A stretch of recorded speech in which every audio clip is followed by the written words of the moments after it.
Ladies and gentlemen, boys and girls, children of all ages, welcome to episode 11 of Murph and Sully's Youth Athletics Podcast. I am one of your co-hosts, Mr. Ed Sullivan, also known as Sully, and I'm joined by Dan Murphy, also known as Murph. So Murph, tonight, big episode for us. Big. We are doing our first ever live one-on-one interview. Yes, very, very excited. It's going to be awesome. Murph, the individual that we are interviewing is a pioneer in the women's volleyball world, having started coaching immediately following the passing of Title IX. She is an NFHS and Illinois Coaches Association Hall of Famer, the winningest coach in Illinois High School Association history. Murph, she has more state championships than we do episodes of this show. We have 11 episodes. She won 12 state championships and amassed a career record of 1,248 wins at Wheaton St. Francis in her 42-year career. Unbelievable. Ladies and gentlemen, please welcome Coach Peg Kopec. Coach, thank you for being here this evening. Thank you. You're welcome. And hearty welcomes. So, Coach, before we begin the interview process, we just want to remind everyone that they can listen to our podcast on Apple Podcasts or Spotify. They can like our Facebook page at Murph and Sully's Youth Athletics Podcast. Or a special feature of this, they can leave a question or comment, and it may end up on screen and part of the show. And, Coach, even some of your former athletes already jumped in. Carrie Norton mentioned that you are her mentor and friend. Yeah. And Kate Saget mentioned that you are the GOAT, which is not what Murph looks like with his beard, but it means greatest of all time. Well, they're very kind, aren't they? Yes, they are. Absolutely. But it's all the truth. Uh-huh. So, Coach, we're going to have Murph kick this off. Go ahead, Murph. All right. So, Coach, let's hear a little bit about your growing up years, if you will, your family, siblings, and then maybe branch that into a little bit about your experience as a kid playing sports. Limited. Okay. Very. Obviously, I'm a pre-Title IX person, Mm-hmm. and I grew up in the Rockford area, Loves Park, Harlem, and I was an only child, am an only child, and I played organized softball because girls were allowed to do that at that time. Hmm. But other than that, you were allowed to be a cheerleader, and sometimes they had poms, I guess. Yeah. So there was very little. There was GAA, Girls Athletic Association. Mm-hmm. You had play days, and you got to go to other schools and play them for fun and just kind of recreation at best. Yeah. And that's what girls were allowed to do at that time. Wow. Do you remember at that time thinking that, you were deprived? Do you feel like it was just what it was, or how did that kind of settle? It's an interesting question. I don't think I felt deprived because it was totally the norm. Mm. Things were different then. Yeah. Moms were home. Moms didn't do careers as much. Mm-hmm. They cooked and cleaned and did that kind of thing. And I don't say that disparagingly. I'm saying that's the way it was. Yeah. I think that women probably got a taste of what it was like to be in charge and to fulfill their own dreams and to reach their potential, Mm-hmm. probably during the war, when they were able to, Rosie the Riveter and that type thing. Mm-hmm. I imagine it was very difficult for many of those women to, when the men returned, to go back to just, not doing things. Yeah. Wow. So interesting. that was kind of it. Yeah. Think about that, young ladies out there. For Title IX. Yeah. Absolutely. That's awesome. Sometimes I have in the past, and I still wonder about this question, whether to tell my girls, whether it be in PE, whether it just be when you were with students, whether to tell my teams how it was, Mm-hmm. because that would be good, but the other side of that story is, should you ever even think it should be another way now? Yeah. So Right. it was kind of a toss up for me talking about it. I didn't think they needed, sometimes I didn't think they needed to hear everything, because of course things would be equal. It should be expected. Yeah. Without a doubt. Yeah. So what about your volleyball playing experience growing up? None. PE class, PE class in Yeah. college, being a PE major, we took all the sports for like a 3-week unit or 4-week unit or something like that. So we did, we even did fencing, so it was a lot of archery, a lot of different things at that time. Not Did- as much fitness as there is today. Yeah. Was volleyball, or if you didn't play much of it, what was your favorite sport back then? I think I like badminton the best then. It's funny that you say that. Murph and I, we know some of our former athletes that go to St. Francis, and they have clearly come out and said that you are a beast at badminton. I am. And when I was younger, we would beat everybody. And as I got older, and of course it's co-ed, and remember those boys that think that they are maybe God's gift.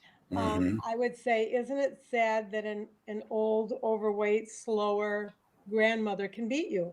And I said, it was really a challenge, because I said, and by the end of the class, if indeed I am a good teacher, you should be able to beat me, which is what my goal would be. Yeah. It would be sad if I could still beat them.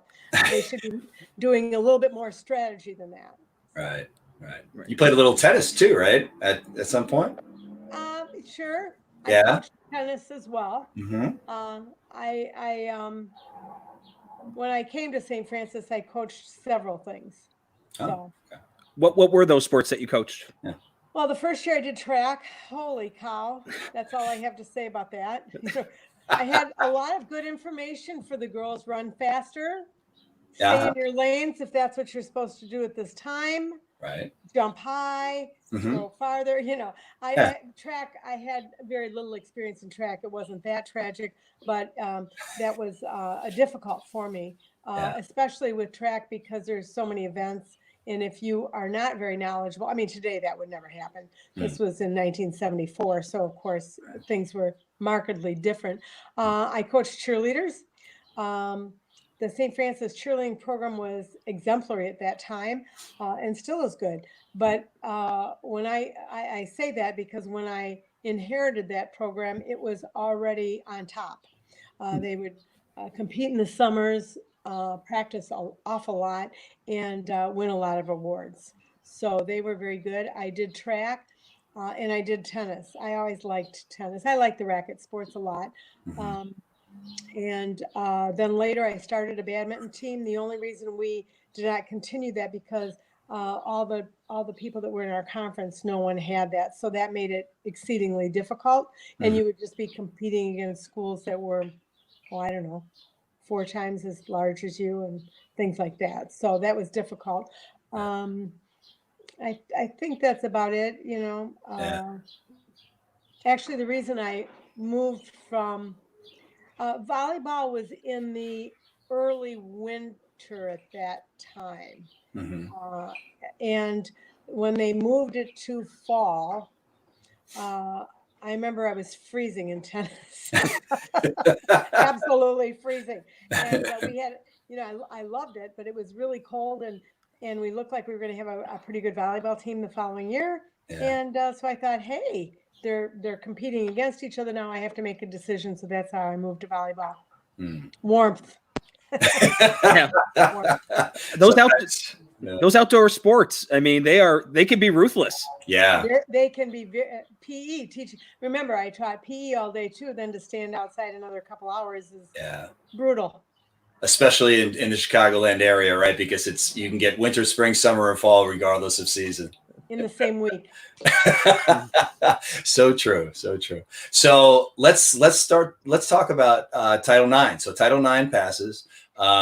You're and I'm sure exactly the timing, but you're charged with building from the ground up, the volleyball program at St. Francis. Talk to us about, kind of your emotions about Title IX, and then bridging into the building of the program.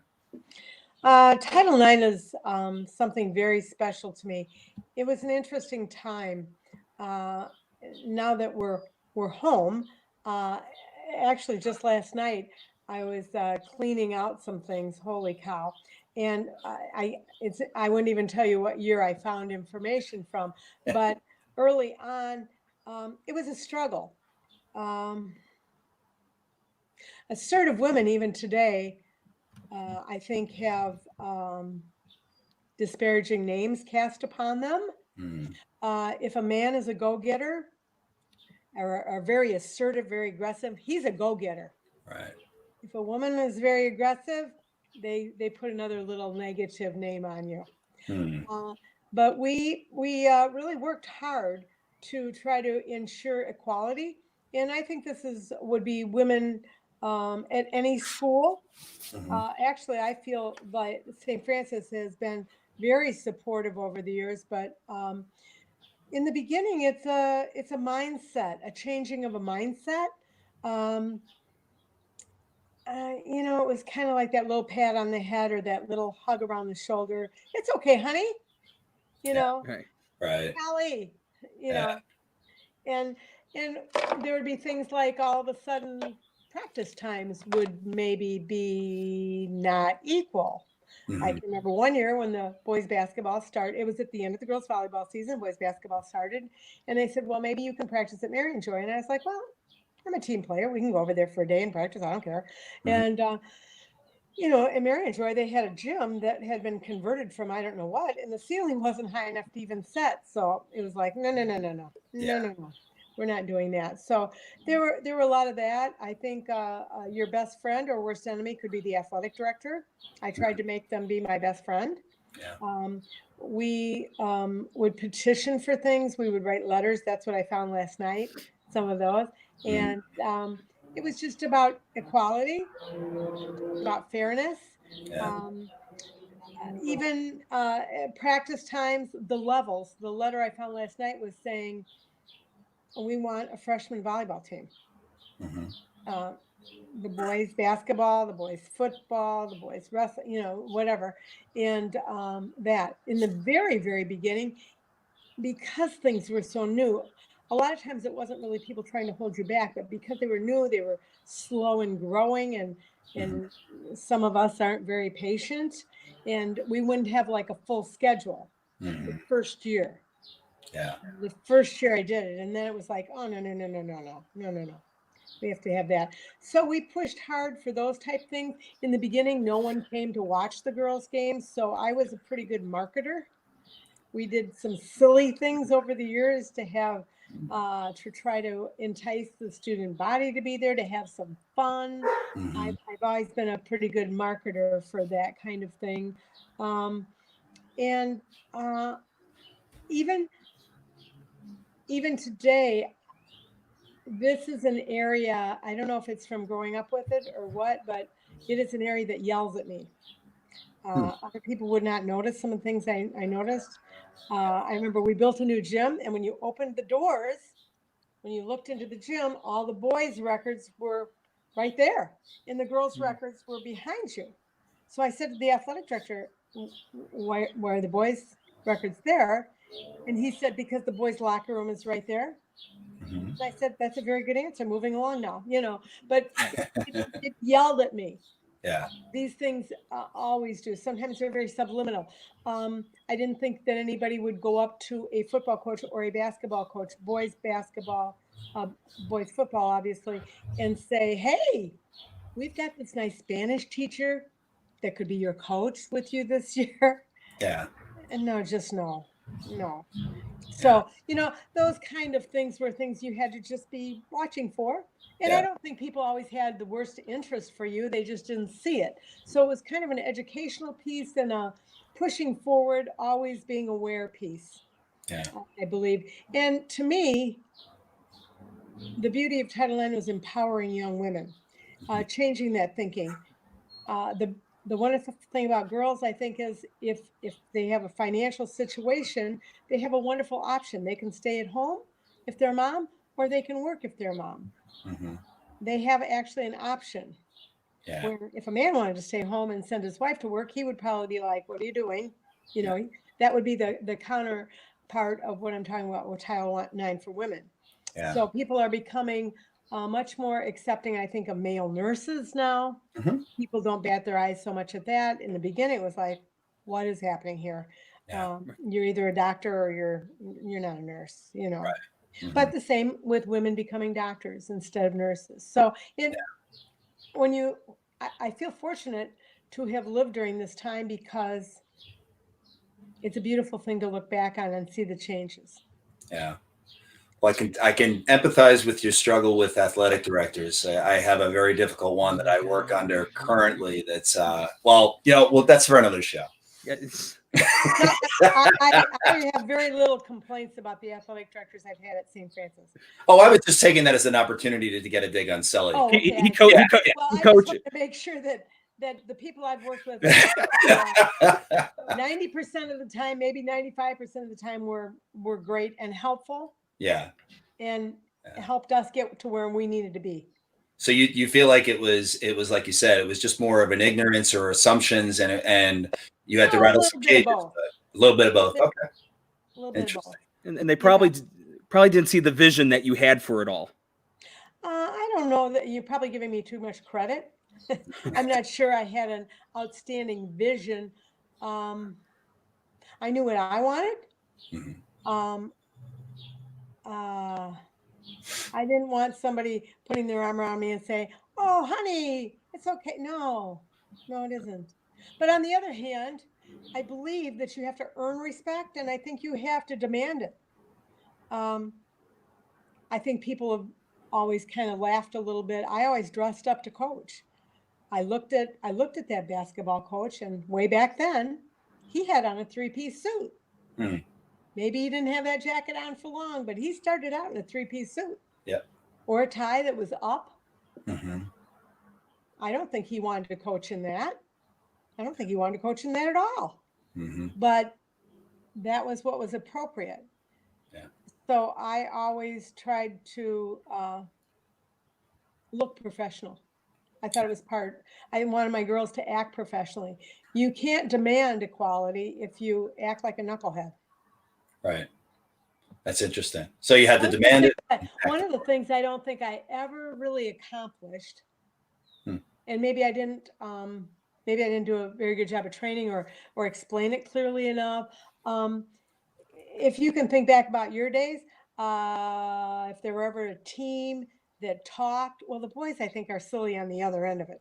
But if a team got up to talk about a big game that they're going to have, the boys were like, "We're going to beat this team." And sometimes you're like, "No, you're not. What are you talking about? Oh my goodness." So where they were boastful, sometimes silly in my opinion, and braggart sometimes, which I did not find good either, the girls would sometimes giggle and make themselves small and not take the opportunity to present themselves or their team with as much credit as they deserved. So those are just things that I've seen over the years, how women react sometimes to an opportunity to speak. Much less of that today. Thank goodness. Thank goodness. Absolutely. And you mentioned before the show that you felt one of your biggest honors that you received was from the Chicago Sky. Could you talk about that real quick? Well, I've always been one that has pushed the girls. I push them in my class. I would say things to them like, we had to set up equipment for PE, and the girls would, it's that old joke where, "Okay, come and help." The girls take 3 steps back. The old joke. Yeah. And sometimes I would just bring them over to the side and I'd say, "It was kind of good. You didn't have to carry anything. You didn't have to do anything. You didn't have to work anything, but you gave something up. Make sure you understand that. Make sure you understand that." That's really good. There's a lot of those situations. Sometimes when I mean, I don't want to get into the Me Too thing much, but sometimes when people, stop giggling at people that are inappropriate. Stop kind of like, going along with it. You don't have to go along with anything. Right. You can have your own ideas. You can present them. People may not follow them, but you can do that. That brings up an interesting question. The girls that you coached early on, obviously, let's almost take it decade by decade. I would think that message would be harder to dictate to communicate to girls early on, and they'd almost be like, "No, that's not the way things are, coach. That's just not the way things are." Versus now, they believe you to some extent. Not to draw that. For sure. That's why I say I've been blessed to live during this time, because you saw such great growth. I mean, opportunities, acceptances, things that are normal. Yeah. Awesome. Sometimes I think way back when the first teams were successful, I think some of the boys had their egos injured. Not all of them by far. But I'm just saying, it was like, whoa, this girls team is doing better than ours, or something like that. And, that kind of changed over time, and with some fun things that we did. And it depended on the teams and how they got along with their classmates too. But all those things developed. Absolutely. So what resources did you rely on? Considering you built this program from the ground up, did you have any local coaches in the area or any resources in particular that you used to kind of build your volleyball knowledge and coaching philosophy? Well, I've always been one, I think it's from being an only child. If you're an only child and the milk got spilled at the table, it was you. I mean, you didn't have anybody to blame it on. You were the knucklehead that spilled your milk or something. So my point is, I didn't have anybody to prove something to. So I was always very good at asking for help or asking for questions or saying I didn't know something. Even, gosh, toward the end of my career, if a coach would want to come to a practice, a college coach, they'd say, well, could I come into the practice today? And they only did that if they were interested in a sophomore because of the recruiting deal, but we won't get into that. But if somebody came, I was like, oh gosh, we'd love to have you come in, but you have to bring a blocking drill with you. Because I am not very good at it, apparently. So, and that was, with 11 state championships, I would be saying that. Yes, you can come in and you will bring something with you, please, that I can use. So I think back, I knew I didn't know that much. And I would try to find things. I would go to coaches' clinics. The PE convention, as silly as that sounds, oftentimes they have coaches things there as well. And there were other coaches clinics, and go and learn from the presenters, watch somebody, see what they do. I always liked when they present coaches' favorite drills. They must work, or I would hope so. And so just try to learn that way. I would learn from my students, my players, believe it or not. When clubs started, and maybe they thought I was an idiot. That's okay. I got better. You might think, oh, you don't know everything. Not to get into politics, but I like somebody like a Governor Cuomo who, when they ask him a question, he goes, I don't know that, but I'll find out. It's okay to say, I don't know that. Maybe you should know it, but you don't.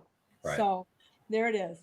And so I would try to find, I'd say to the kids, hey, how was your club team? What'd you do? What was your favorite drill? What was your least favorite drill? Yeah. How about that one? And because that might be the one I want to do, you know. I remember saying to somebody about what does your team do downstate when they go downstate, and they say, oh, we just stay in our rooms. I was like, oh, okay. And I'm thinking, what? But I wanted to know what they did, because maybe I could steal some of it. Yeah. I was a pretty good thief. I guess I identified good things and stole it. Yeah. That's a big part of coaching and education is stealing, in all honesty. It's a compliment. Well, you can admit it. Some people can't admit it. I had no trouble saying, I'd like some help with this, or asking people for their opinions. You don't have to take it. You don't have to take their opinion. But what happens if that player, even a player on the bench, what happens if that player saw something you missed? What a shame that your ego got in the way of finding that out. What a shame for the girls. Yeah. My ego should not affect the success of my team. Great point. What about mentors, like personal mentors or maybe even idols that you had growing up that you kind of emulated at the time to when you started? None. Yeah. You didn't have many, right? There weren't many. Well, I didn't. I wasn't in sports, so it's like I always wanted. I'll tell you, I always wanted to go into the other team's huddle. What are they saying? Am I being an idiot over here? What are they saying? Yeah. It's important. And sometimes, I would listen. I listen to my sophomore coaches. I listen to Carrie. I listen to, all my coaches, see what they had to say. Or in a huddle, sometimes I, always said to my assistants, not always, because sometimes we ran out of time, but most of the time I would say, what do you see? 4 eyes, 10 eyes, 8 eyes are better than just my little peepers here. So. Yep. Yeah, this year, Coach, we had Murph's traditionally been a head coach, and he was still a head coach this year, but we also had him be an assistant coach. Yeah. And I explained to him beforehand, I said, this is an opportunity to coach a little differently, because being a head coach and assistant is different, but just as valuable, and what you can provide the head coach just with, like you said, things that you see.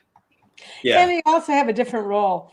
Right. I mean, I got to be the bad cop, and then I got to be the bad cop, and then I got to be the bad cop. Right.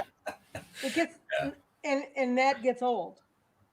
Yeah. Not that my assistants were all, smiley to the girls all the time and that type of thing. Not at all. But the head coach has, the buck stops there. Yeah. Well said. So how would you describe your coaching philosophy? I hate that question. I don't know. Murph came up with it, so. It's Murph's problem. But so he asked it, so too bad. I don't know. Coming from not competing and yet being a really competitive. I mean, I want to win at bags. I want to win at bocce. I want to win at euchre. I want to win at everything. So I think that probably helped overcome some of the lack of knowledge and opportunity, being so competitive. But my philosophy, I don't know.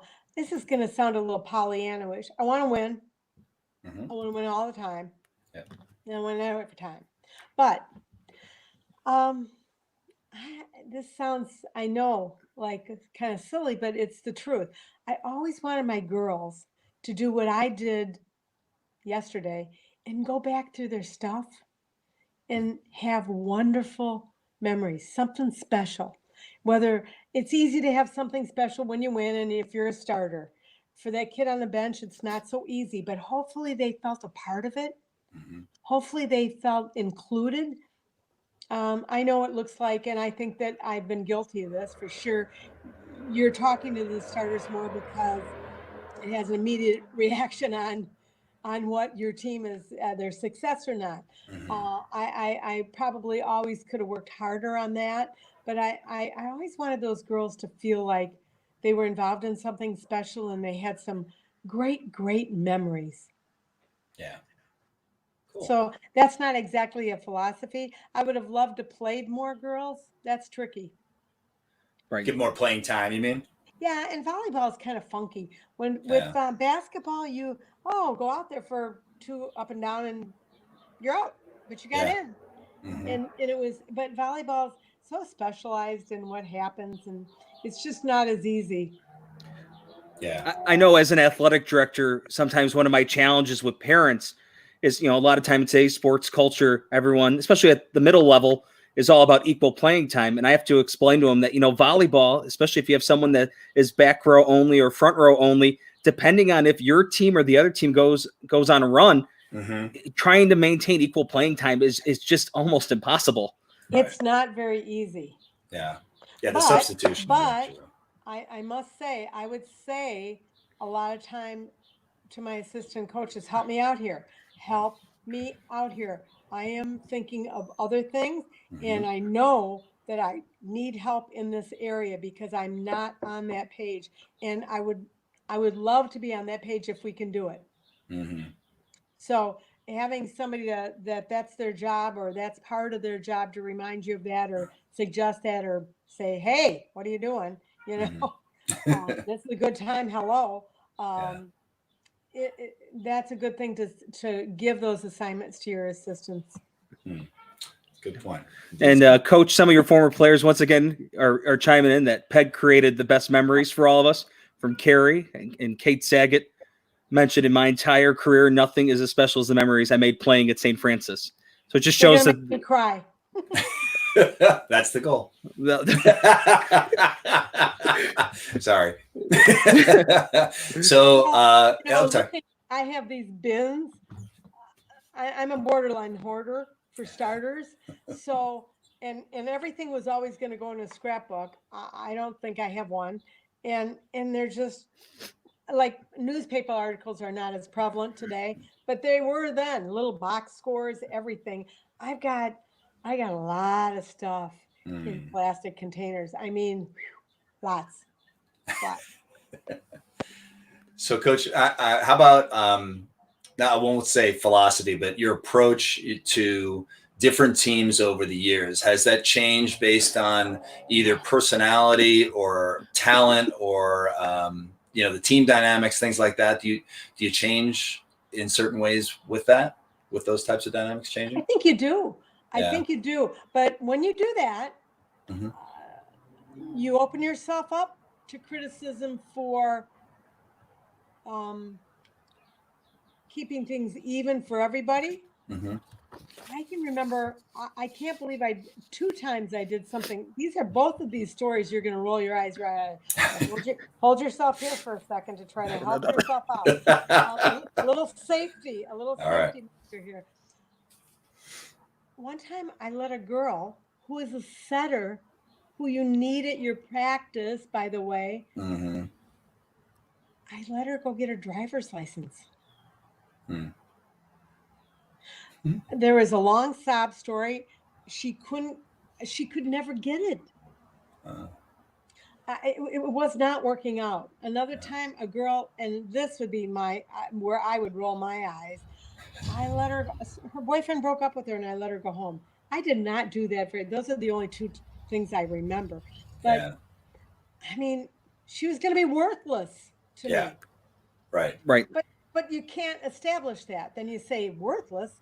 Hey, Missy, pull up your bootstraps and let's go, because that's what you have to do in life. I know that line too. But I guess that's my point. Balancing everything is kind of tricky. Maybe I did that well. I did adapt. One of the things, there was a lot of talent at St. Francis over the years, and sometimes I think people thought I did nothing, which maybe, but a lot of schools had talent. I finally wanted to say, look around. We're not the only people going to club. Look around here, folks. But sometimes the ability to mesh a team where your 12th person was not very good, they just weren't. They tried hard, but when you're scrimmaging, they were a detriment. They didn't help you a lot.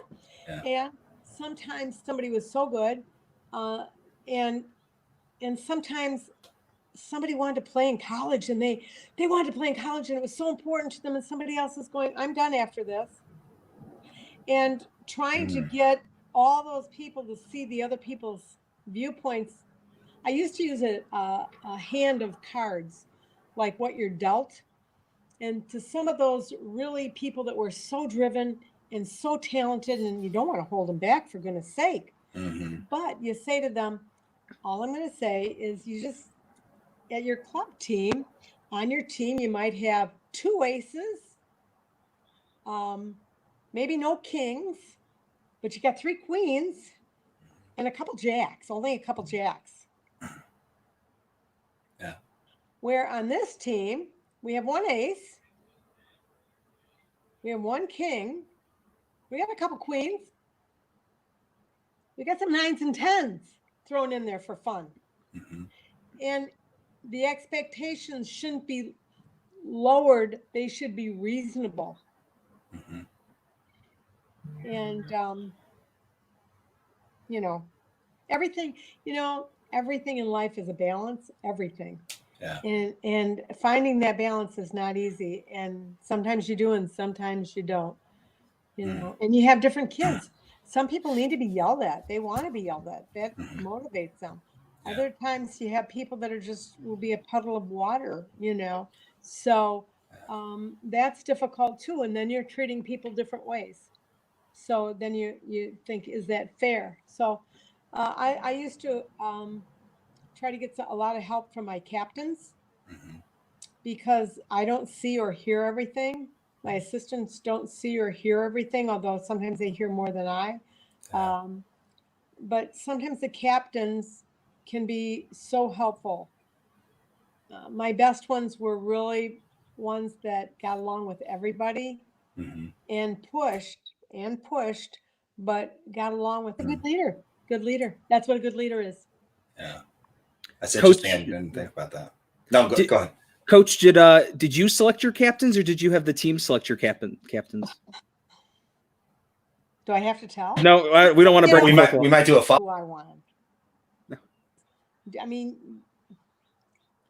you want to be with the best people, and you want to get them to do their job, because your grade somewhat depends on it. Not depends on the rubric, but yeah. So, and the whole purpose of sports, and I think we forget this, I didn't like, but after I wasn't going to be playing for first place, I loved the third place game. Loved. People are like, can't we go home? We didn't get first. Well, guess what, honey? You're not going to be in first your whole life. And now, granted, we didn't have to do it very often, so here I am talking about things I don't know too much about. But you just got what you really, really wanted and what you worked for and you set your sights on and your goals for, taken away from you. It's not coming back. It's kind of like these poor 2020 wonderful traditions for those seniors. It is so sad. I have a granddaughter that is a senior. Yeah. And they're taken away. Well, what are you going to do about that? Yeah. It's not coming back.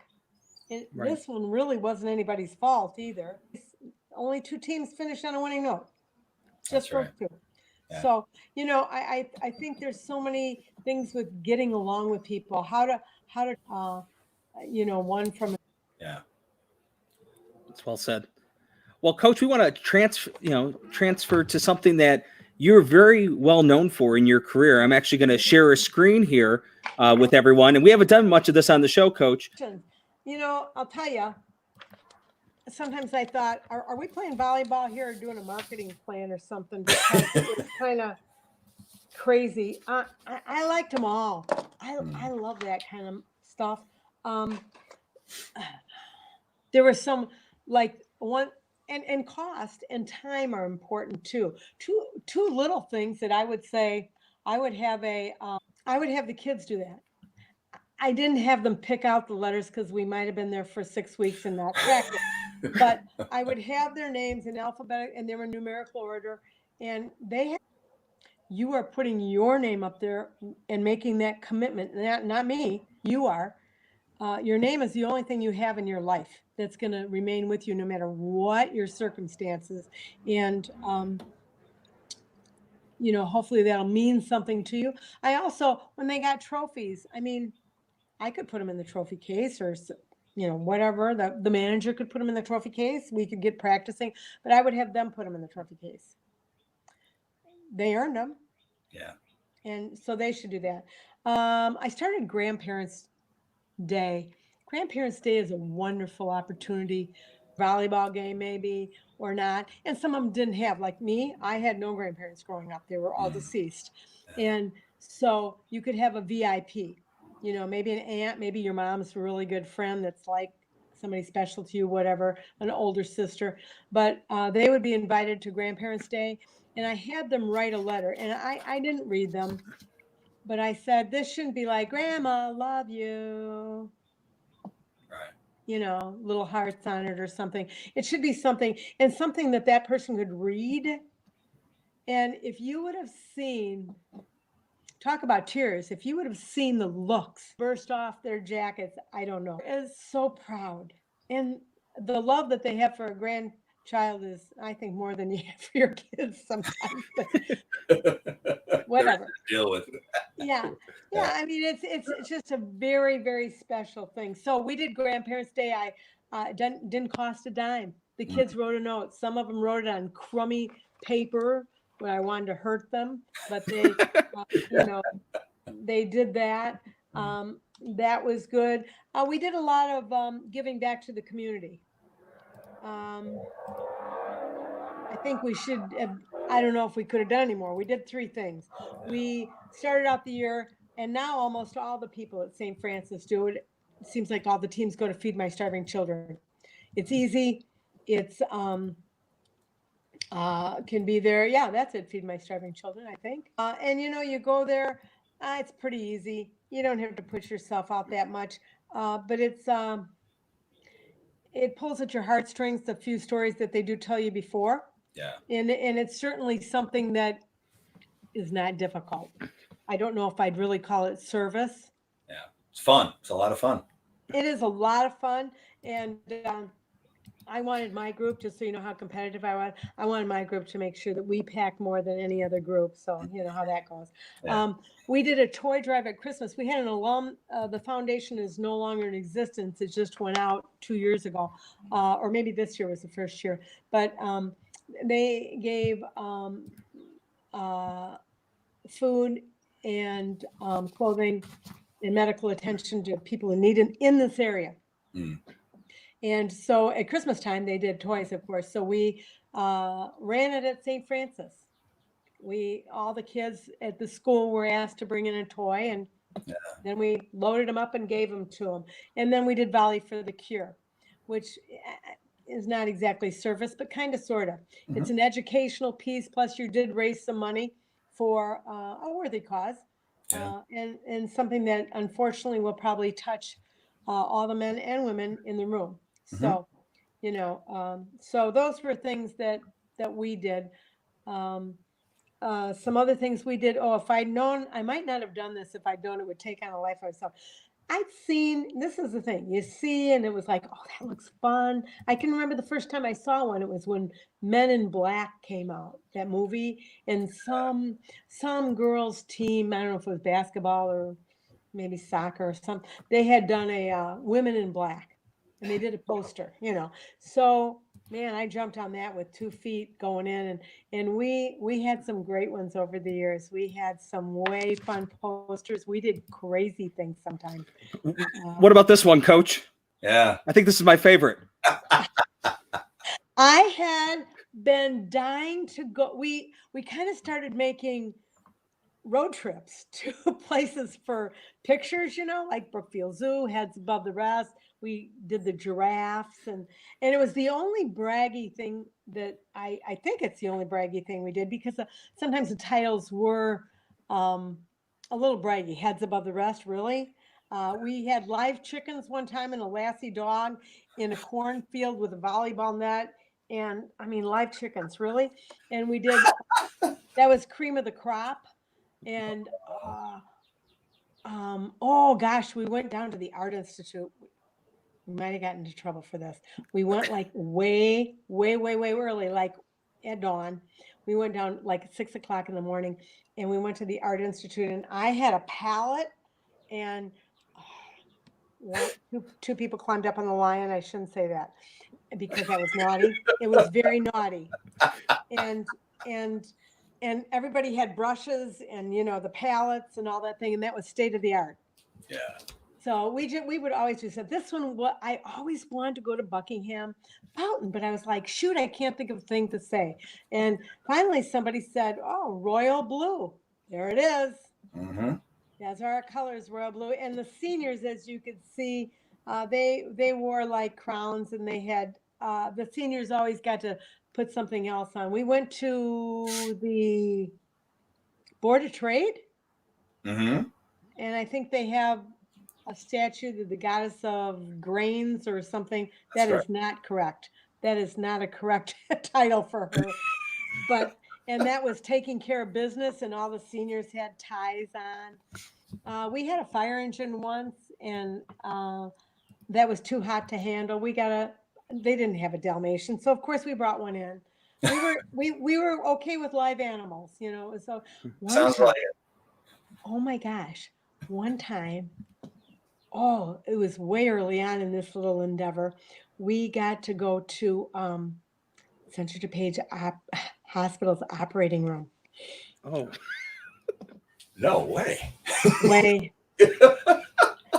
So I was lying down on the operating table, and they had like the kids had scalpels and stuff. I'm sure they really wanted to use them too. And they that was operating as a team. Oh Yeah, my. there was a lot of them. Wow. Yeah. I know the first time I saw one, when I was roughing at St. Francis, I remember walking by and I'm like, wow, it was a Harley Davidson inspired poster. I'm like, this is really cool. And I work with Aaron, so I'm like, hey, is this a normal thing? I can't remember the phrase for that one. I'll have to go back and look and see what that one was. Yeah. Oh, we had aerial assault, and we got on an old-fashioned biplane, and they had bomber jackets. Some of the kids, they were sitting in the cockpit. I was not in the cockpit. I was just standing at the bottom, and they had, you know, the white scarves wrapped around their necks, some of them, and they would get props for some of the stuff. We were at the movie theater in downtown Wheaton, and I had my dog, which was a Welsh Terrier, and we were there, and we all had the Jack Nicholson sunglasses, and we had asked them to put up on the marquee, and they did, and it said St. Francis Volleyball, as good as it gets. Remember when he did that? And they had Verdell the dog there. Yeah. So yeah. That's awesome. There was lots of craziness, but it was fun. Wow. We did a lot of things. We had traditions downstate that we would do. We captured the seniors a little bit. That was another fun one. We started introducing teachers at games. Just the seniors could do this. They would choose I don't know if you want to say favorite teacher. That is too trite. It should be a little bit more significant and meaningful than that. People that had made a difference to them, people that they connected with, people that reached out. I think the teachers don't get enough credit. So, and then in return, the teacher came and saw you in that. So they would be saying something about that. You know, so they got to sign a book. It was called Never Never Quit, and it was all in black and white. And it was like even Yogi Berra saying, it ain't over till it's over. And this is next year. And somebody that had to win I don't know, the Masters or US Open, I'm going to chip this one in from the sand. And he did, you know, so all those type things.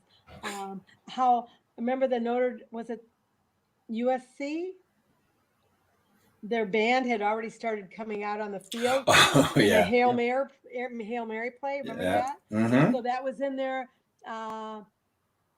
Cassius Clay, when he was Cassius Clay, I'm gonna upset the whole world.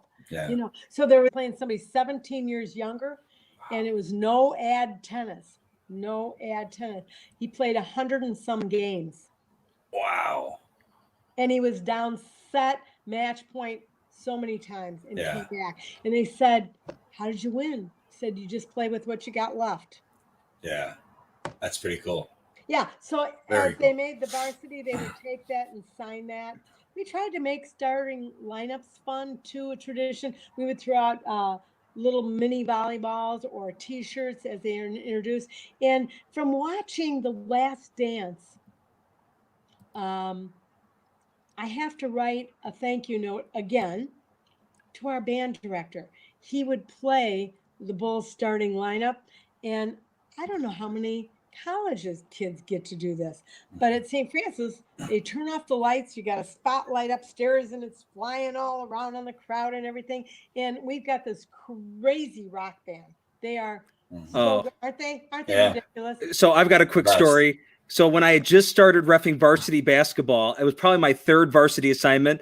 It was a 6 o'clock Saturday night game. I was with 2 state finals officials as partners. And I had no idea it was one of those varsity girls, varsity boys doubleheaders.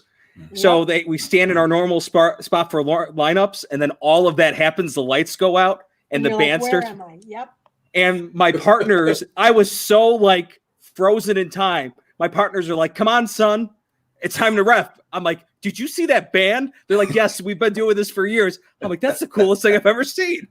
Well, I have an equal good story. So I'm announced the games forever. He is there and super guy. And so I'm just standing there waiting. And I see him. We have this black box where you can announce through. It's the PA system and all this stuff. And you can play the CDs and everything. So he comes over and he's ready to read the IHSA sportsmanship stuff. So I'm just watching him. So he comes over and he wants to turn down the music so that he can start this. And he's struggling, turns it down, nothing. And he turns the whole dang thing off. Nothing. I went over and I said, "Frank, it's the band." He was like, "That's how good they are, though. How about it?" That's But my point is, I want to make sure that I want to thank the band director again for giving these girls this experience. Yeah. I mean, they take it for granted. Wait till you go to college and you might not have that experience. Yeah. Or if you never play again. I would like to talk about one other thing. Well, I could talk about them. And they picked out a word that would describe a teammate that they would like to play with.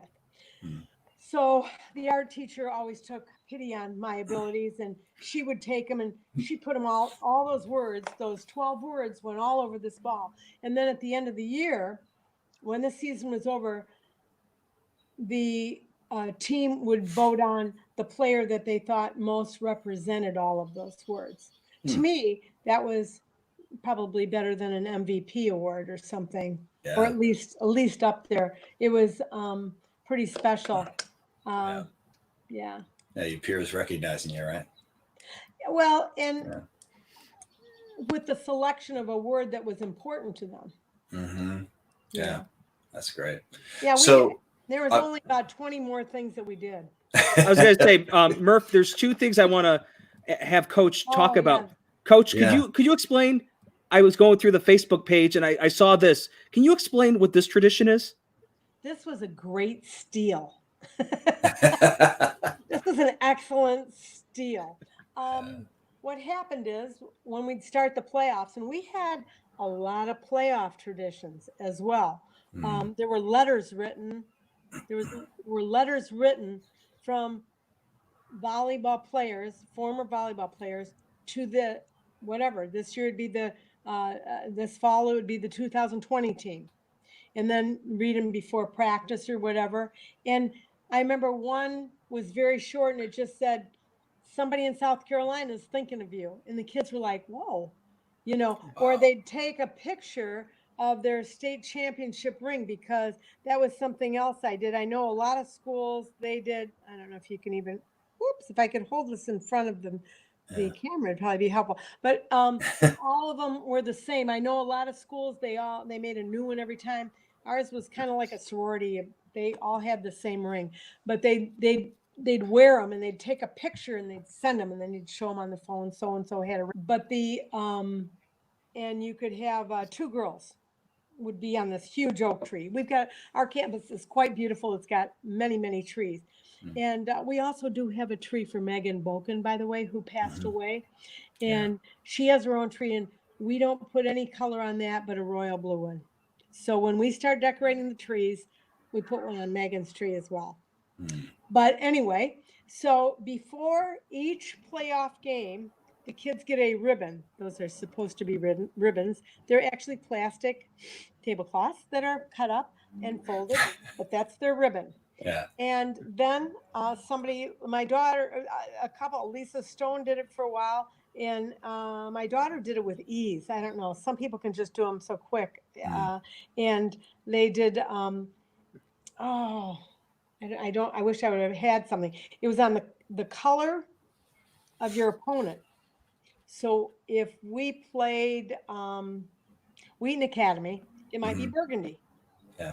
And on this burgundy piece of paper with a regular written, there was a little poem. I forget what they are, or the rockets or something. And the rockets explode the rockets or detonate the rockets or whatever.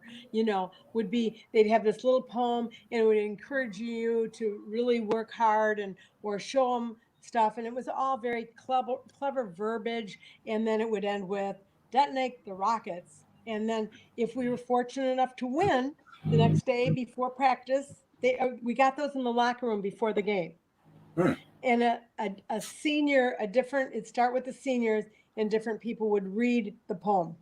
So they did that, and everybody got one. And when we got back to school the next day, if we were fortunate enough to have won, then they'd go out and they'd tie that ribbon on their tree. And then they would continue on. I was trying to look for where my phone is. My phone is a great one. It's got a great picture of them. So we would do that. And then they were decorated and the campus looked festive, and it was just kind of cool. Very nice. Yeah. So you were speaking about state before. So there was apparently there's a very interesting story in the week leading up to your first state championship for you in particular. Can you tell us about that? Well, I don't know how interesting it was. It wasn't much fun. Yeah, I bet. I had been getting sick, and it's a long story, but I've been getting sick, and it's like I didn't go to a GP and whatever. Anyway, so I went home from school, and I said, I'm coming back for practice, but I'm going home. I'm really sick, and I went home, and I went to bed, and I turned over, and I had a horrible pain in my side. My appendix had ruptured. Wow. So I called 911, and it was just a fiasco. So, I was in there, and I couldn't sit up like this. I couldn't sit up. And it would have been better to have it's better to have your appendix removed before it ruptures. Anyway, fortunate, no complications too much till later. And so I didn't go to super sectionals. The kids came to the hospital room to see me, and then off they went. And so now I'm home, and it's the week of state, and I'm like this, and it was the first one. And I can remember always thinking I was so sad, because I said, this is the only time I'm ever going to go to state. Right. And I remember calling my sister-in-law, and I said, I can't go. My husband was like, I know. Yeah. And my sister-in-law, he was taking a nap, and my sister-in-law said, they make reclining wheelchairs. Who knew? And so I said, you're kidding. She said, no, I'll get you one. So she drives out from Chicago, and I'm going down to state for the championship. So I looked like death warmed over. I was completely white. So I put on all this makeup, so I looked like I had some color.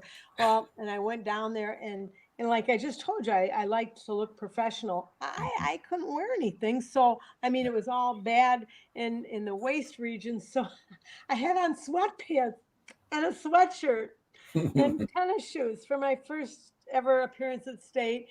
And they wheeled me in. And I was there for the game, and it went 3 sets. And I said, you know what? I'm not going to get out of this wheelchair. I'm just going to be right here. I was up for every time off. And when I saw the video of it after, Coach, I know now that you mentioned that, I think we should watch it together. Oh no! Yeah, what the heck? It's match point of the '88 championship, Coach. Oh my gosh! In sweatpants, yeah. Long way to go, and the dive at the end of it. Yes, it is. Yep. There you see. I want it. Oh boy. Championship point.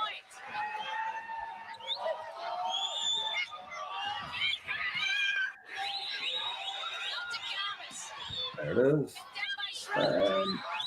Keeps it in play. There it is. Always fun to watch. Always. I bet. Yep. I still see several of these people. Stacey Thomas has 2 kids. Yeah, in the wheelchair.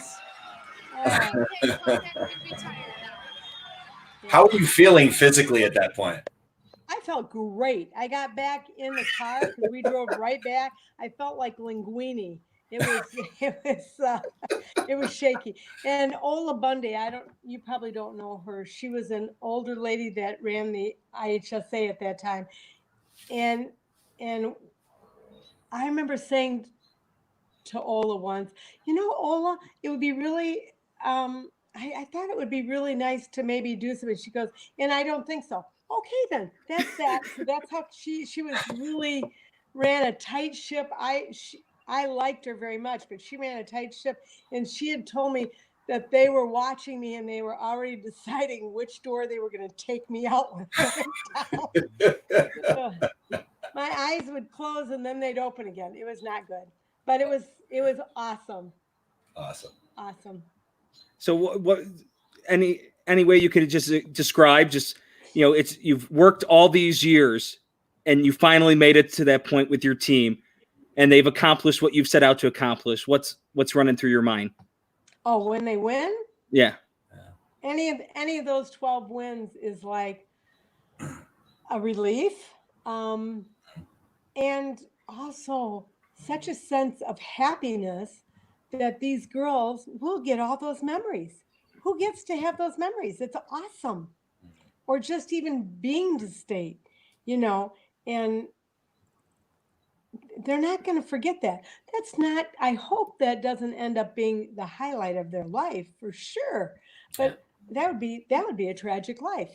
Yeah. But the fact that it's going to be something that'll bring a smile and a little sense of pride and a fond memory, all that's good. And if you're lucky enough and blessed enough to have that happen, then you've accomplished what you set out to do. Mm-hmm. It's all good. Yeah. So, Coach, we looked at championship point of your first state championship. Now we're going to take a look at your last one. 137 career wins as setter for the Hilltoppers. We'll try to tie the game.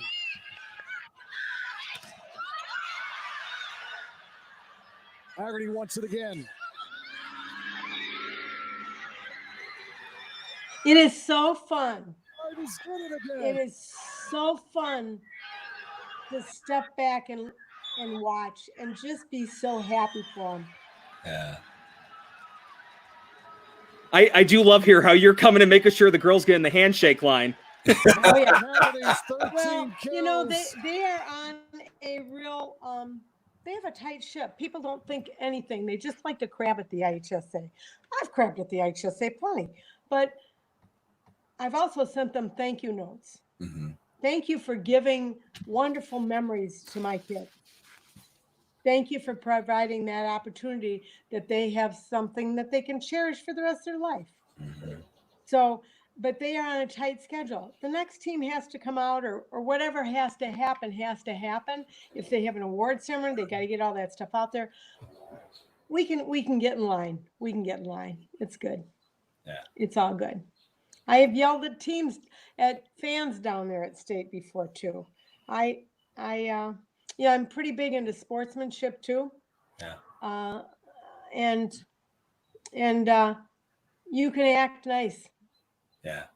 Your own fans only, or ever chew out the others? Or? No, if it were other fans, I'd be after the officials. Okay. I remember telling, we had this rough crowd at this one school we used to go to, and I was not going to have anything happen to my girls. And normally I talk nicely to the officials. I see no reason to yell, unless something's crazy maybe. But most of the time, I'm not. You hear that, Murph? No. Well, I'm just not that person. Anyway, but I went up to him. Somebody had thrown a penny out on the floor and stuff like that. You're kidding me, right? You are just done, you little entitled brat. And so, yeah, don't get me started. And I went up to the officials before the game the next year, and I said, "Look, this is what happened here last year. If my girls come over and say any of this is going on, we're going to go right back into that van that's outside, and you can tell the IHSA why I left, because you didn't have control of this game. That's not going to happen for my girls.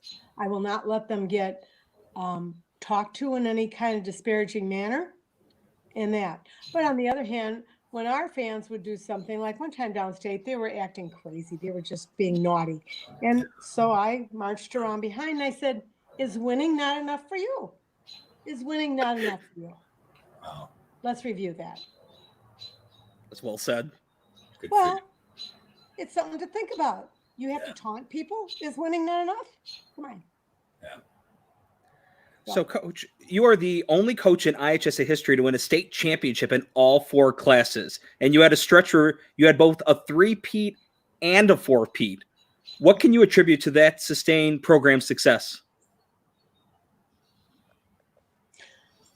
Lots of talented girls and lots of talented assistant coaches.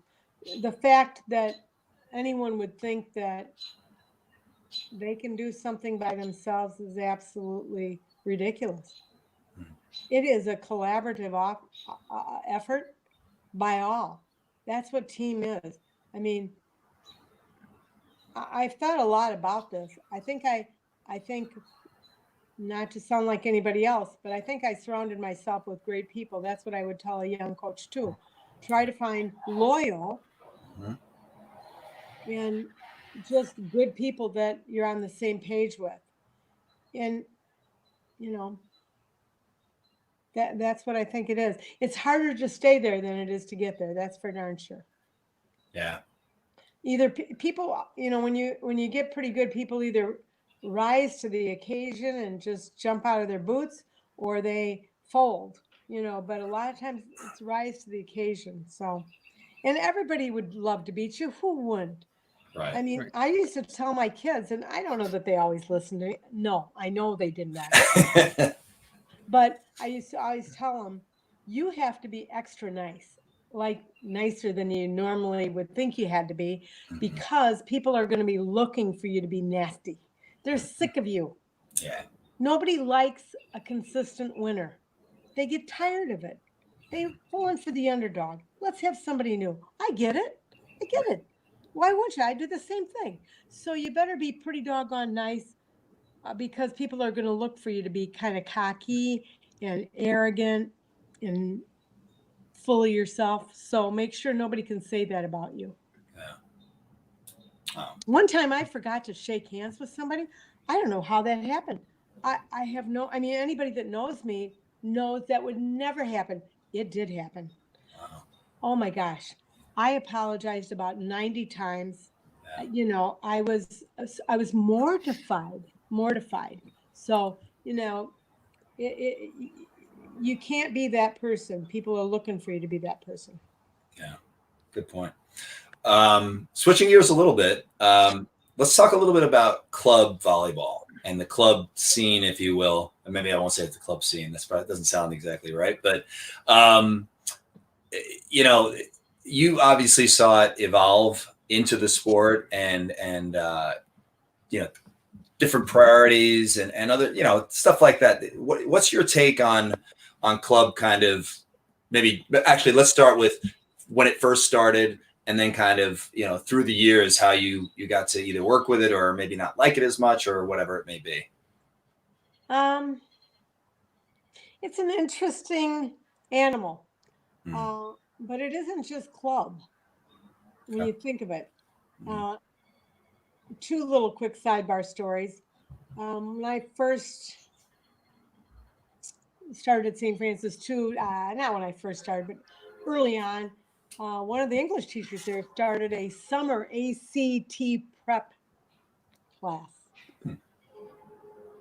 It's like An ACT prep class? What? You're kidding?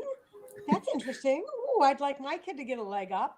They're going to go. So, it built into a fine business for him. I think he provided a great thing. I didn't hear anybody complaining. Yeah. But that's the same thing. Everybody wants a leg up for their kid. Yeah. Everybody just wants their kid to be happy and succeed. Mhm. Mostly just happy. Yeah.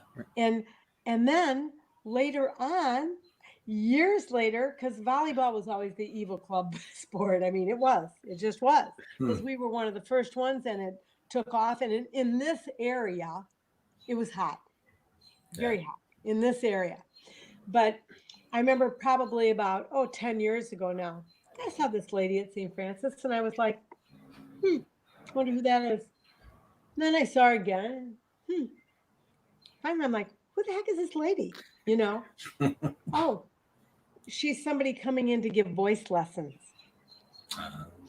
Oh. If you looked at the theater programs today, and I'm sure at most schools, but certainly ours, they're over the top. Our rock band's over the top. They're fabulous.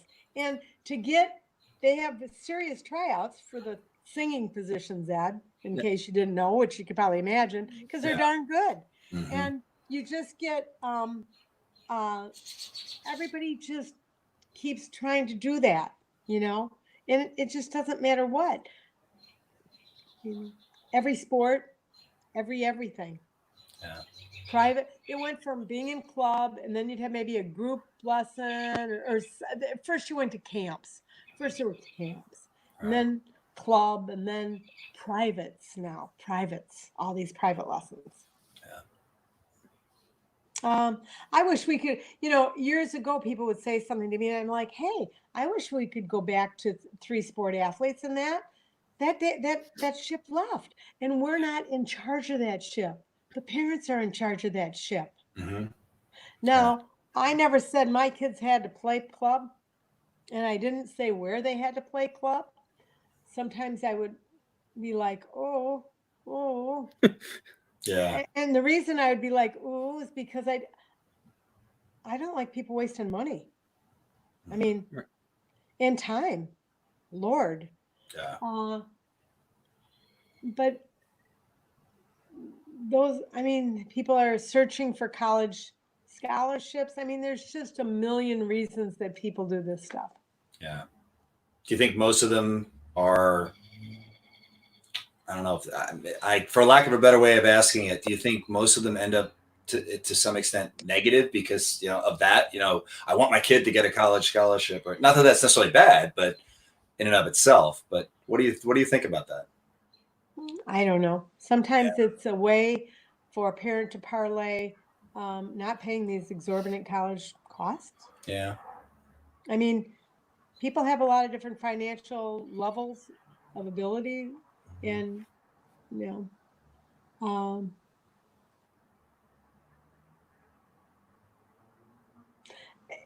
to me, it's less about.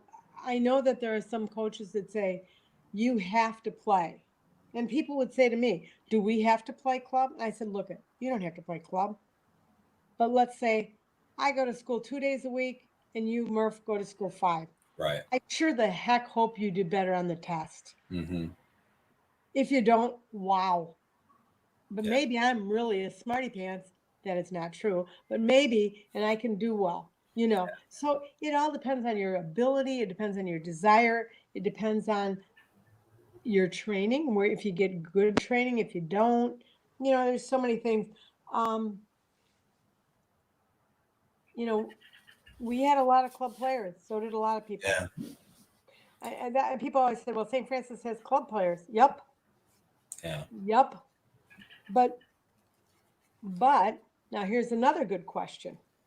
Which club and which team are you on at the club?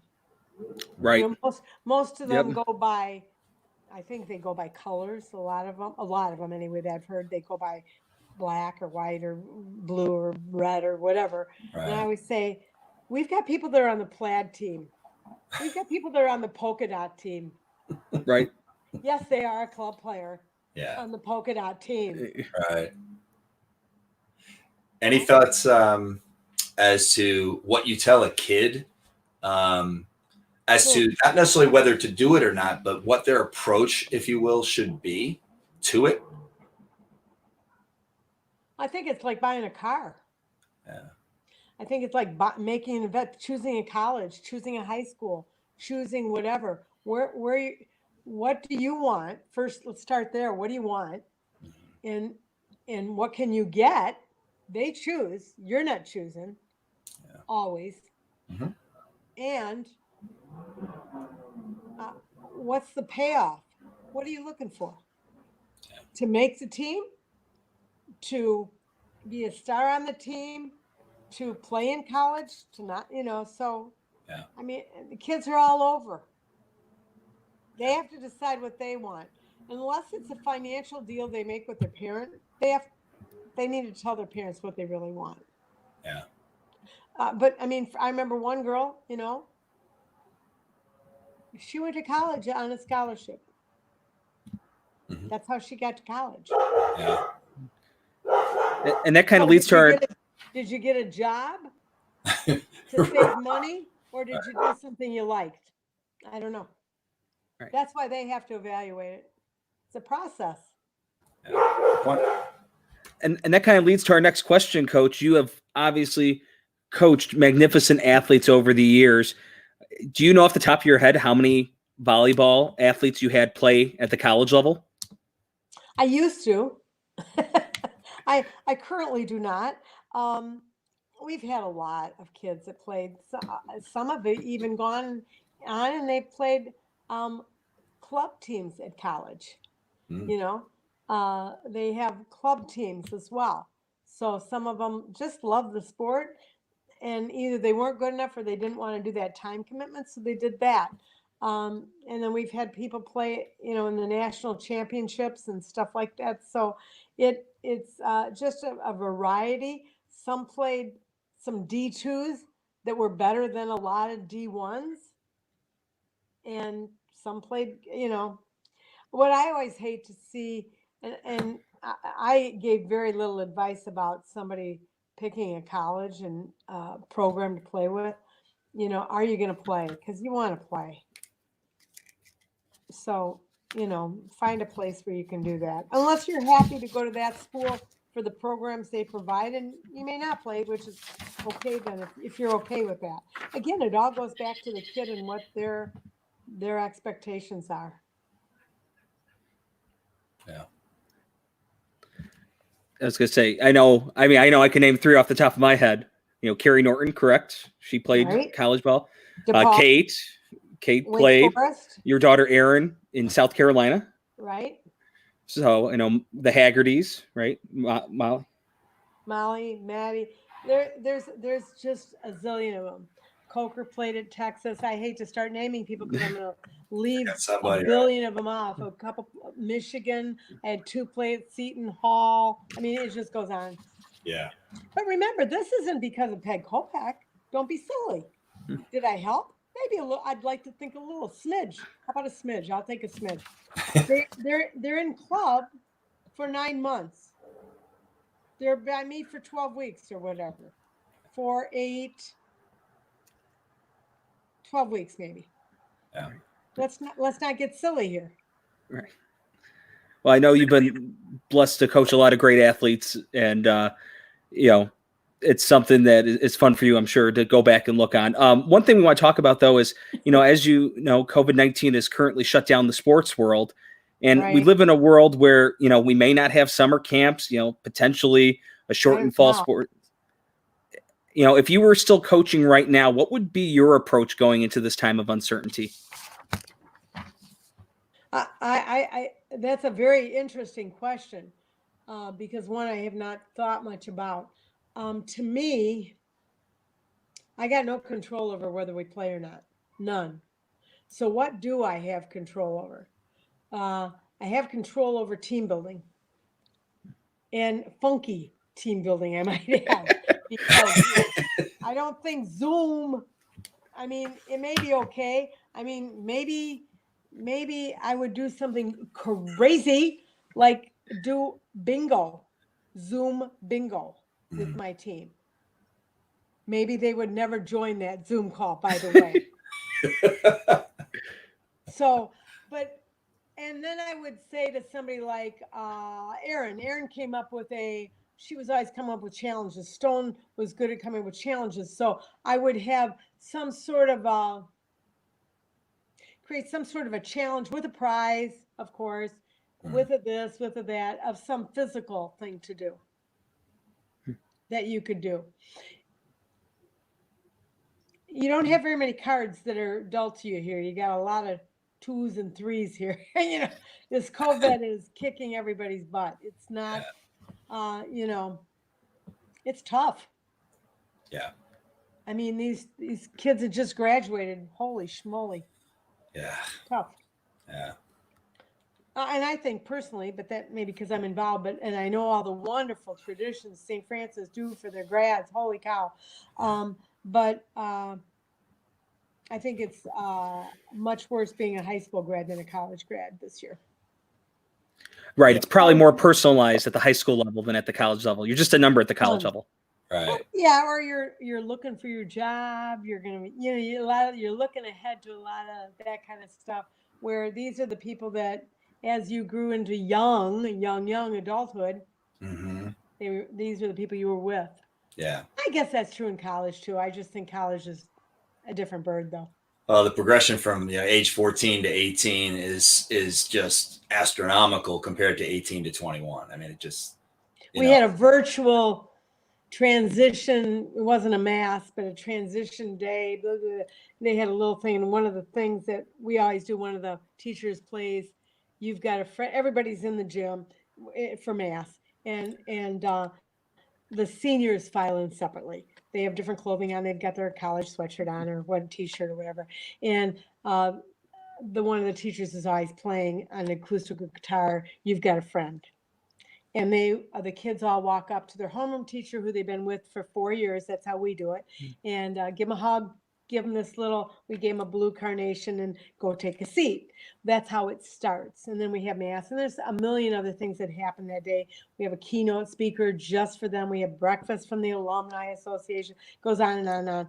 And a lot of it's called the Senior Institute, where you talk to them about finances, taking care of your health, being safe at college, all sorts of stuff. But so obviously we couldn't do all of that. But they did have, and it was, just what you said about those 14-year-olds going to 18. They had pictures, the homeroom composite from their freshman year, and they showed all of them. And then as he was singing, they'd bring one up close so you can see him, and it was like, especially the boys. Yeah. Who is that? Oh my gosh. Oh my gosh. Yeah. Did we let 10-year-old? I didn't think we let people that were 10 in as freshmen, but apparently we did. Right. You know, so you know, there is a lot of change that goes on. Yeah. Yeah, and it's a tough task right now trying to. Have you asked that question to anybody else, by the way, Ed, about what another coach should do? That would be a very interesting question. You know, I haven't talked to any high school coaches. And obviously, since the middle level is, my area of focus right now, it's a lot of uncertainty, right? And like you said, it's not in my control. So, and I even, I had an athletic board meeting on Monday, and I kind of laid out some plans, and I said, this could be one of the plans that we use, but depending on what happens, none of them can work. So it's really going to. Well, that's what the schools are going through right now.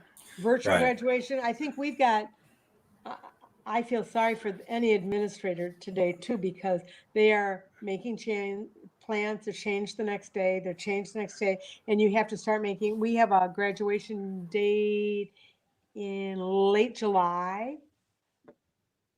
I don't know. I don't think so. My own self, I don't know anything, but I hope that happens. Yeah. But, it's scary time out there. It is. And it is interesting to see just how different schools are stepping up. I want to give your daughter, Erin, a shout out with that, not only being an excellent PE teacher, but the stuff that she does at our school for social media and specifically for those 8th graders, I mean, she really makes it special. And, you know, I don't know if our kids realize that not everyone gets that. But the fact that she could provide that, I mean, you could, you know, it's really special. Yeah. Well, you know, that's kind of how I felt about volleyball with all these traditions. We did big sister, little sister too. It just went on. We had to reach an overnight in the beginning, all sorts of stuff. But how did they know it was special? Yeah. How did they know everybody else wasn't getting that? You know, later they know. Later they kind of get it. Or if they had a sister that went someplace else or something, maybe. Yeah. So yeah, I hear you. But that would be a very, very interesting question. I think that would be a huge challenge to keep. And the only thing you do have control of is to try to keep your group together and feel like they are a community amongst a community. Right.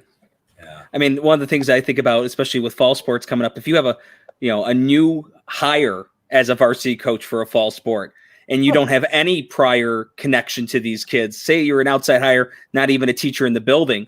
I mean, I can only imagine trying to, you know, because it seemed like team culture and team environment was so, vital to your success as a coach. Trying to do that without knowing these kids and then not being able to see them in person, I can only imagine. Yeah. You know, I think maybe goal setting with them individually, a Zoom or whatever they got, chat or whatever they do. Yeah. Something like that. I've always believed in goals and realistic ones. Sometimes we would change goals between set number 1 and set number 2. If you hadn't scouted them well or didn't know very much about them or something was unexpected. So I think you could do some goals for them. For the seniors, yikes. I don't know what you'd do with those people. Yeah. Because they may never be a part of your program again.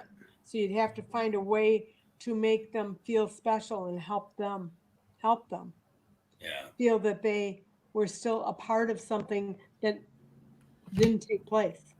Yeah. Support them in every way you can. Yep. So, next question for you, Coach. Speaking of a transition, if you will, why did you retire? I was old. You were. You seem so young now. What do you mean? I'm old. I'm even older. Yeah. No. Really?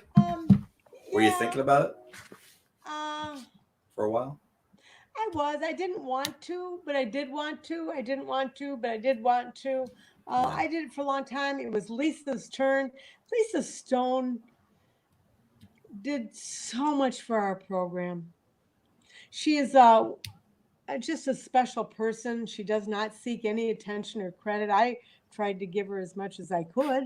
Mm-hmm. I did because I shouldn't say give her the credit, make Recognize the it. credit that she had earned known to people. Yeah. She's an excellent coach. Yeah. And she put in a lot of years as an assistant, and I felt, yep, there she is. We can take that picture of me out. She looks great, Lisa. and she's just such a wonderful person, a wonderful coach, a bright woman. Yeah. That I couldn't have passed the torch to a better one. There we all are. Look at us. Holy cow. Awesome. There's Kate, Lisa, myself, Aaron, and Dave both. Yep. Yeah. So there we are. Awesome. Yeah. It's pretty special times. So I had a blessed time with volleyball. Yeah.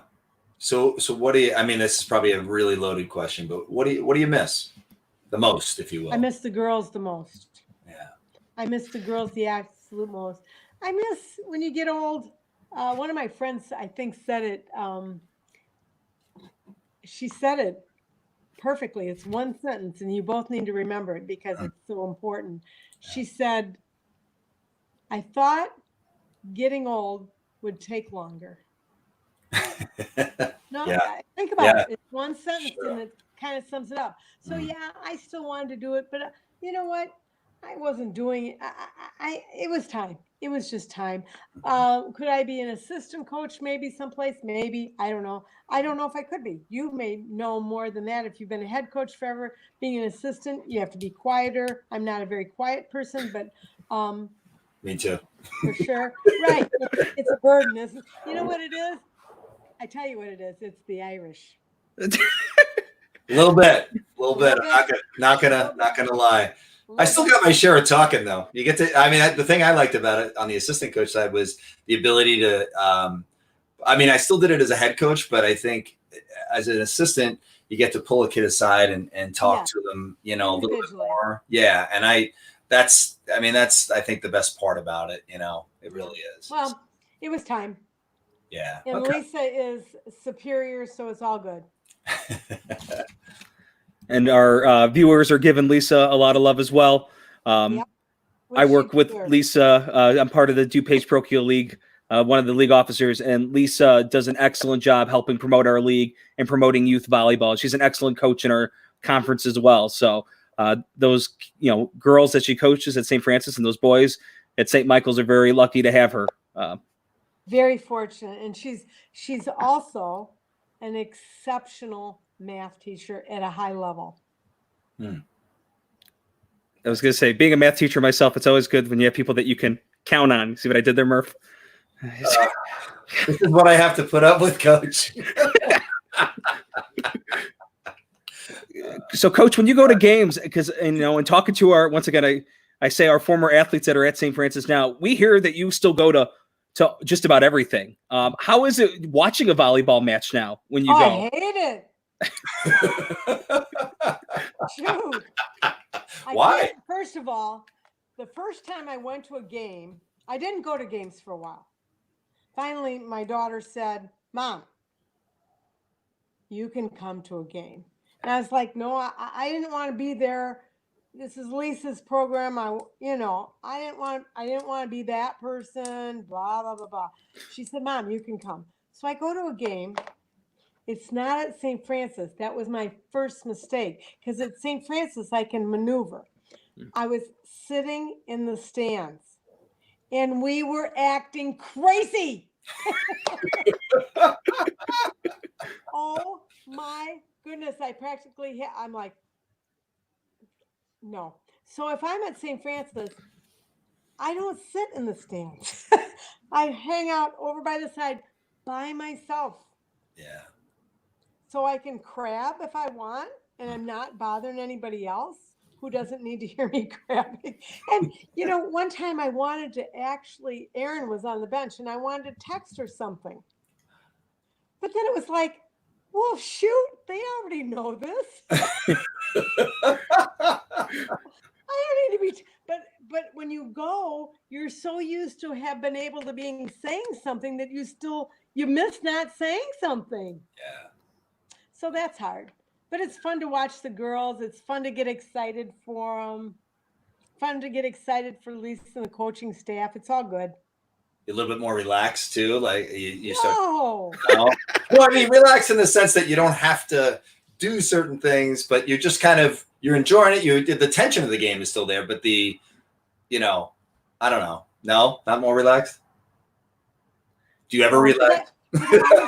Because I want to say something. That's the problem. Well, kind of going back to what you said earlier. Lisa's already saying 10 times more than probably what I would be saying. Much more helpful. So no, it's all good. It's not like I have something to impart that they don't know.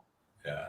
I was going to say, Coach, is it kind of going back to what you talked about earlier? You had mentioned how parents ultimately want to see their children happy or successful. I mean, you built that program, right? And, Lisa was alongside you all those years, and you want to see her be happy and successful, and you want to see that program. Exactly. Yeah. Yep. Yeah. So that's great. Well, it's funny because as I was thinking about leading up to this and prepping for this, all I could think about, unfortunately, the interview that we talked about before didn't bring it out in you. We'll leave it at that.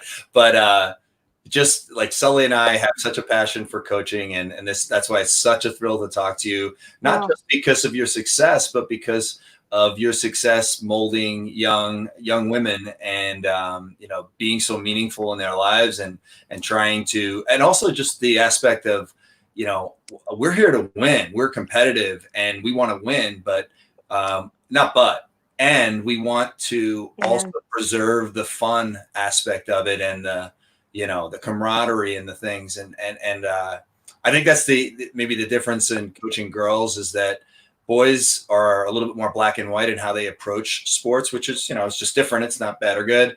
But girls, I find they say and do, and the challenges are so different that it's just so much. It's so challenging and so fun all at the same time. The boys, trust me, are challenging. Sully and I know from coaching one of our teams before, but it's just great, and it's great to chat with somebody who has such a wonderful approach, honestly, to it. So thank you for spending the time. Thanks for listening to all these old stories. Yeah, of course, we love it. Coach, we got 2 final questions before we.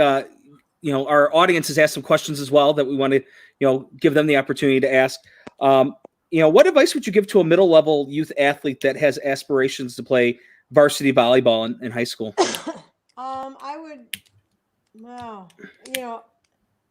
I were a middle school coach, I think that I would try to instill some of the same things, the lessons that you can help them, that they can transfer to their life, the life lessons, how they're treating somebody, how they're getting along. It's not all about you, blah, blah, blah, blah, all of that. Also goal setting, realistic goal setting. I know I've said that several times, but I think it's important. I mean, we're going to beat this. Maybe you say, hey, we're going to make that coach in volleyball call a timeout, and we're going to score double digits on them. That might be the biggest win of your season, that you could do that against some people, and you don't want to discourage them. I don't mean that either, but there's a way, maybe put the bar a little higher than you need to, as far as realistically, but teaching people to be goal oriented, I don't think, and have a plan. Have a plan. This isn't put your biology book under your pillow. Yeah. You're going to get osmosis. You're going to know that. No. So that would be what I would do for a grade school one. How do I prepare them for high school? Know where you're going.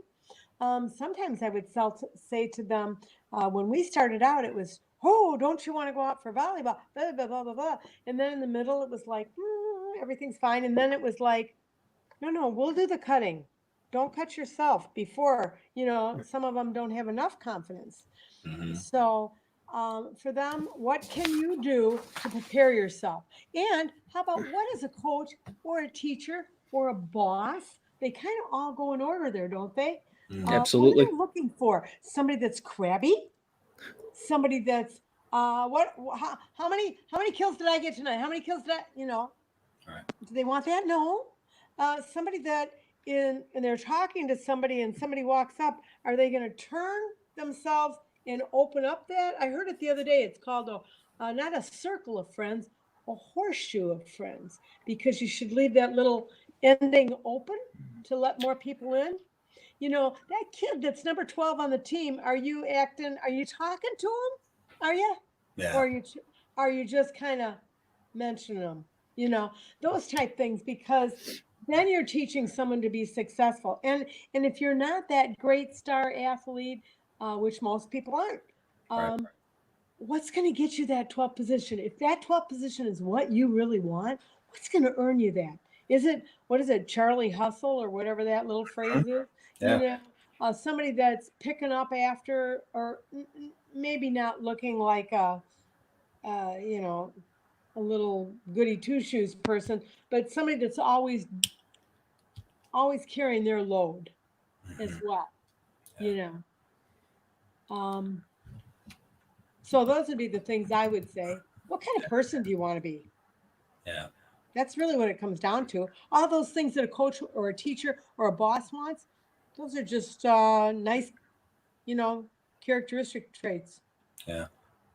I know, when I coach, I coach basketball, track and field, and I attempt to coach volleyball. I try my best. But I always say, my goal without, besides the skill sets, trying to improve their skill sets, at the end of the day, my job is to try to get those young people to be responsible, respectful, and to leave it all out there, whether it's in life, in school, on the court, anywhere. And if I can make them better people, then I've done my job. The wins and losses are just punitive. That's right. Yep. So 2 other quick honors. And for those that are watching, if you want to ask Coach Kopec a question, you can leave a comment in the comment section and we will post it here shortly. Coach, just a couple more photos I want to share with you. I promise they're good. I don't know how they can be. I bet at most. Oh. Coach, can you, what was this function? Can you explain to everyone at home? Yeah, it's National Federation of High School Coaches. It was their being inducted into their Hall of Fame. It was way over the top, like way over the top. It was quite an honor. Sometimes I felt like the same thing with the Title IX thing. I was a little embarrassed to be there with like, are you talking to me? One of those things a little bit. It was, Steve Spurrier was there. Yeah, the old ball coach there in the top left corner. Wow. So yeah, it's it was a pretty special, very high end award. Very, very, very, very high end award. Absolutely. And I was gonna say, I think you joined some people from the state of Illinois. Right. Red Grange, Right. Jackie Joyner Kersey. Right. That's just an amazing list of people, and you're part of that. That's by the grace of God. Too, right? Yeah.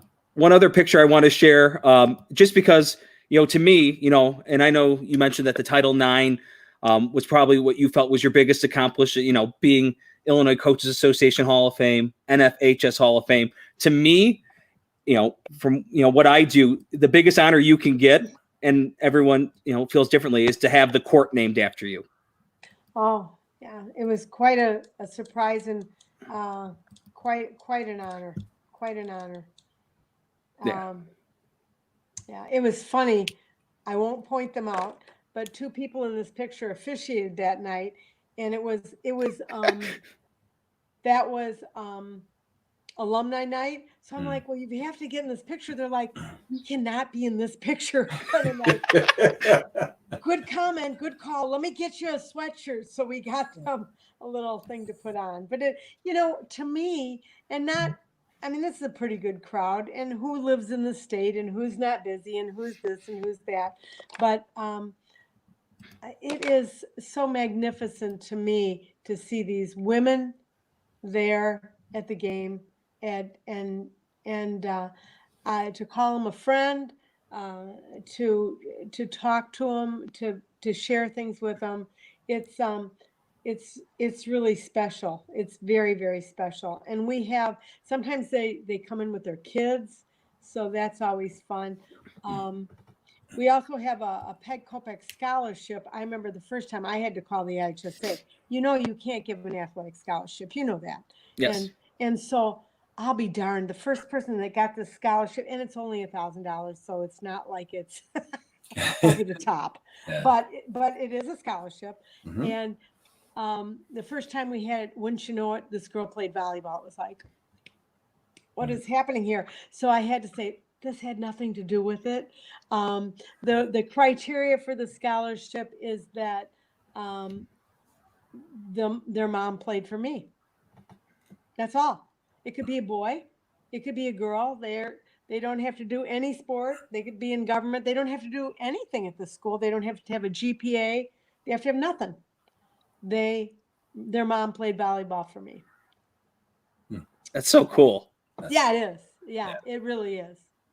Nice. And because to me, when I started this a million years ago, and Carrie probably might remember it. That's kind of a disparaging word to her, though. But we used to play "We Are Family," you know, and that was kind of the feel that at St. Francis is certainly a community oriented school. If you went up to a kid and said, what's different about St. Francis? Well, the community, we're family. I mean, it sounds like they've been drinking the Kool-Aid or something, but it's just the facts. And so I felt that our volleyball family was just merely an extension of the St. Francis one. Yeah. Today, actually, is the birthday of one of the first players on my very first team. So I have to wish her a happy birthday yet. I haven't done that yet today. And we have our own Facebook page, and, you know, people will comment on there if somebody has a loss in their life, they're a parent or, God forbid, a child or anything, or something's going on.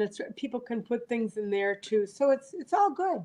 It's all wonderful, and that's the thing that I think goes above all the awards, all the wins, all the victories. You didn't just build a team. You didn't just build a program. You built a family. I mean, I think of it as that. I don't know that all of them think of that as that, but I think of it as that. Yeah. You know, I was going to ask one question, but I'm not going to. I'll mention it. You know, we're good friends with one of your former players' dads, Mr. Don Achavati. I was going to ask her some good Och stories, but yeah, we probably have, you know, family, you know, family friendly. Not a good idea. So I'll skip that one. From some of our listeners, daughter is a doll. She didn't get it from him. Okay. Don't drag me into this. All right, fair enough. Don knows us well enough to know that you're not involved. That's fine. Coach, after the show, I got to tell you the story about Och taking a pain pill while he was roughing, but that's later. So from our viewers, Deanna Gravetti says, the Gravetti girls say hi. We miss seeing you every day at St. Francis. Fan favorites. Awesome. Yep. Ours too. Stephen Morello says, high school and college sports need more Peg Kopecs. So impressed. Sure. That's very nice. That is very sure. Something here that I think is a tradition that, you know, maybe I do not know. Kate says spar. S-P-R-T-A-N-S. There you go. Lisa Stone says simply the best. Wow. It takes one to know one. There we go. And she knows math. And so she's really better because she could balance a checkbook. Terry Janeski says, what a creative, dedicated, spirited coach who no doubt loved coaching, had a positive impact on her players. Truer words. And let's see. Listening to Peg tonight, I can 100% say that she helped me become the coach I am, but more importantly, the strong woman I'm proud to be today. Thanks, Peg. That's from Carrie. Very strong woman. And her daughter's coming to St. Francis soon, so that's good. That's awesome. Yeah, high praise. She is an excellent volleyball coach. You could definitely, you know, she knows her stuff. Yeah, she knows her stuff. Yep. Awesome. And then Kate says, I'm forever grateful that I was able to be a part of the St. Francis program under Coach Peg Kopec. My sisters and I bleed Spartan blue, and we are so blessed to have you as a friend and mentor. Thank you so much for all the fun years, memories, and love. It's nice. And you know what was nice too, when you talked about family, like one year it was ridiculous.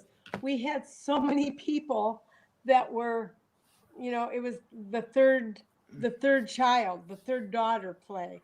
Kate, 3 sisters, the Scrid girls played, both Haggertys played, only 2 out of the 3, but you know, there were just so many of them. Bokens, the list goes on. Mirison, I just talked to their mom today.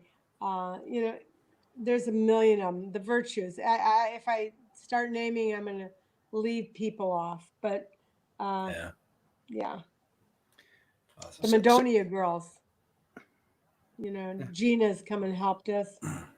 Molly. So there's a lot of family that way as well. So it's been a blessed experience. Coach, we are so grateful to have had you on tonight. We wanted to give you the opportunity because you are still super involved in St. Francis. I was wondering if you could share with us the upcoming Giving Tuesday, what that's going to be about. Right. St. Francis is this year participating in Giving Tuesday Now. It's a global day of unity and giving. Usually, if you're listening to this, you would know that it is on right after Cyber Monday and Black Friday, and it's the Thanksgiving thing. But because of COVID, they're doing Giving Tuesday Now to try to meet some of its needs. So at St. Francis, we have developed a COVID-19 tuition assistance fund.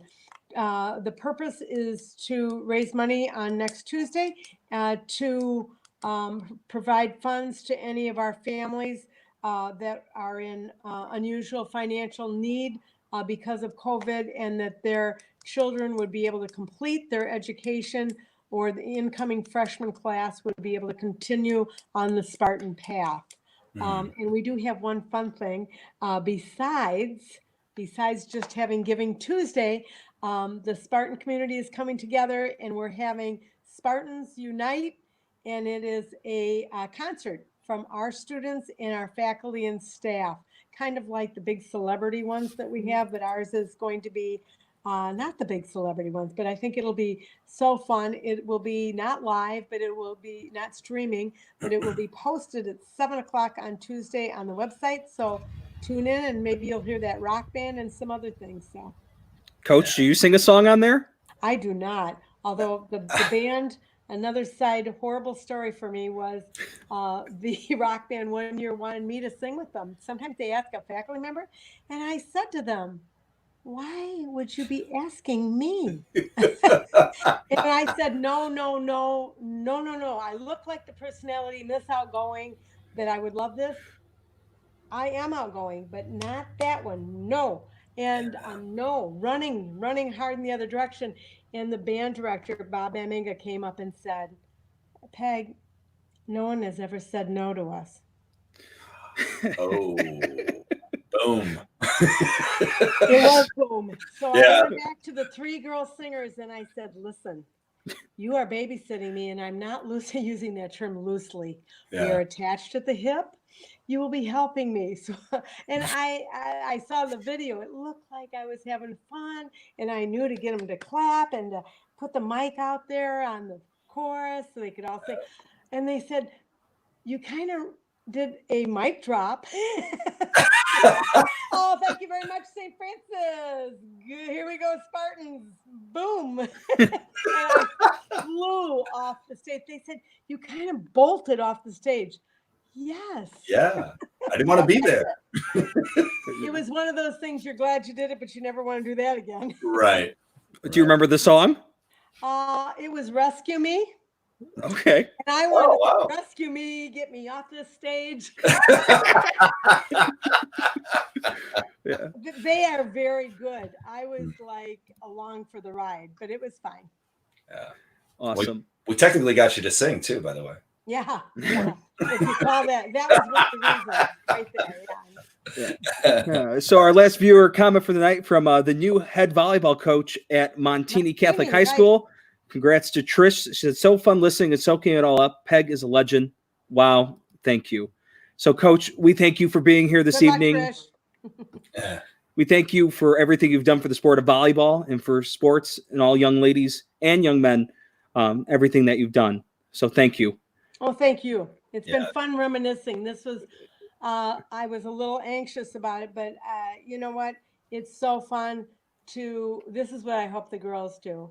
Come back and get to go through all these wonderful memories. So thank you very much. We are you're more than welcome. We are proud to have you. And big shout out to your daughter, Erin, for helping us get you to do this. We got to get her on here sometime too. Yes.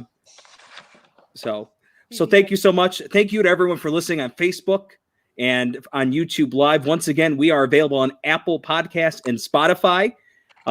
For the man that puts the boom boom into your heart, Mr. Dan Murphy, I'm Ed Sullivan saying thank you. We'll see you next time. Thanks, Coach. Thank you, Coach. Bye. Good night.